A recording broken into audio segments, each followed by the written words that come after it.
موازاة مع هذا الواقع، يتفق الملاحظون في الداخل والخارج، وهذا نادر ربما، على أن الوضع في الجزائر حاليا أحسن من ذي قبل على مختلف الأصعدة السياسية، الأمنية، الاقتصادية، الدبلوماسية. هل تحدوكم الرغبة والإرادة لمواصلة ما بدأتموه سنة 2019؟ حتى أكون مباشر، هل استقرت نية الرئيس عبد المجيد تبون في الترشح لعهدة رئاسية ثانية؟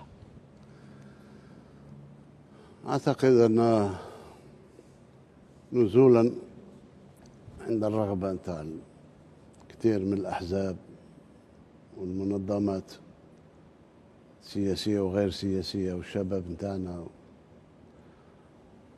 أعتقد أن آن الأوان أن أعلن أني سأترشح لعهدة ثانية مثل ما يسمح بها الدستور.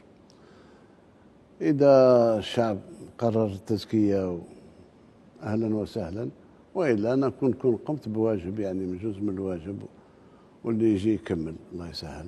بالنسبة لبداية السؤال، إذن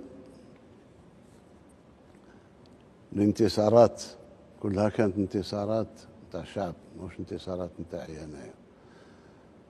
الجزائر انتم تلاحظوا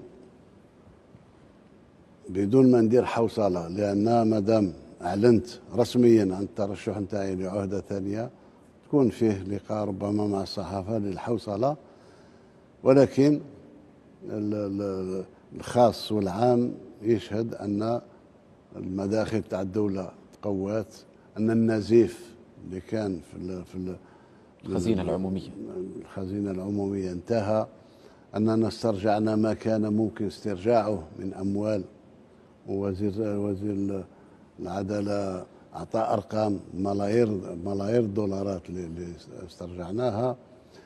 اليوم فيه أكثر راحة للمواطن بالنسبة لصيانة حقوقه، وأصبح يقوم بواجباته بكل فرح، لأن ولا يعتبر نفسه جزء لا يتجزأ من هذا المجتمع.